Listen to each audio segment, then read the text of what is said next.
നമസ്കാരം. Daily news ശുഭദിനത്തിലേക്ക് സ്വാഗതം. നമ്മുടെ ജീവിതത്തിലെ യാഥാർത്ഥ്യങ്ങളോട് നമുക്ക് താല്പര്യമില്ലെങ്കിലും നാം അത് അംഗീകരിച്ചേ പറ്റൂ എന്ന് പറയുന്നത് എന്തുകൊണ്ടാണ്? ഇന്നത്തെ ശുഭദിന ചിന്തയിലേക്ക്. ഡെയിലി ന്യൂസ് ശുഭദിനം നിങ്ങൾക്കായി അവതരിപ്പിക്കുന്നത് അമൃത്വേണി ഹെയർ എലിക്സിയർ. വിഷാദ രോഗത്തിന് ചികിത്സ തേടിയാണ് അയാൾ കൗൺസിലറുടെ അടുത്തെത്തിയത്. ജോലി, മക്കളുടെ വിദ്യാഭ്യാസം, വായ്പ തുടങ്ങിയ പ്രശ്നങ്ങളെല്ലാം അയാൾ ഡോക്ടറോട് പങ്കുവച്ചു. ഇതെല്ലാം കേട്ട് കഴിഞ്ഞപ്പോൾ കൗൺസിലർ പറഞ്ഞു, നിങ്ങളുടെ കൂടെ 10ാം ക്ലാസ്സിൽ പഠിച്ചവരുടെ വിവരങ്ങൾ ശേഖരിച്ച് 1 മാസം കഴിഞ്ഞ് വീണ്ടും വരൂ. അങ്ങനെ അയാൾ താൻ ശേഖരിച്ച വിവരങ്ങളുമായി വീണ്ടും കൗൺസിലറെ കാണാൻ വന്നു. അയാൾ പറഞ്ഞു, ഞങ്ങളുടെ ബാച്ചിലെ 20 പേർ മരിച്ചു. 7 പേർക്ക് പങ്കാളികളില്ല.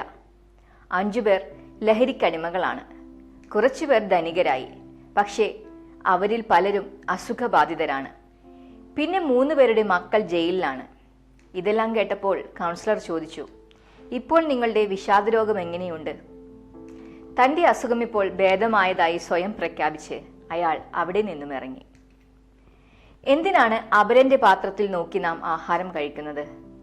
എല്ലാവരെയും ഒരേപോലെ വിരുന്നൂട്ടുന്ന ഒരു സദ്യയുമില്ല. ജീവിതം വ്യക്തിഗതമാണ്. ഒന്നും ഒരുപോലെയല്ല. ഒരേ ആത്മകഥ ആർക്കും എഴുതാനാകില്ല. നമ്മുടെ ജീവിതത്തിലെ യാഥാർത്ഥ്യങ്ങളോട് നമുക്ക് താല്പര്യമില്ലെങ്കിലും നാം അത് അംഗീകരിച്ചേ പറ്റൂ.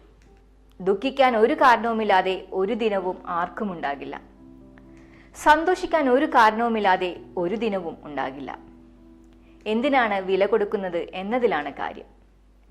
നമുക്കായി ഈശ്വരൻ ഒരുക്കിവെച്ച ഒരു സദ്യയുണ്ടാകും. അത് ആസ്വദിച്ച് കഴിക്കുക, അതിൽ സന്തോഷം കണ്ടെത്തുക, അതിൽ തൃപ്തരാകുക. ശുഭദിനം.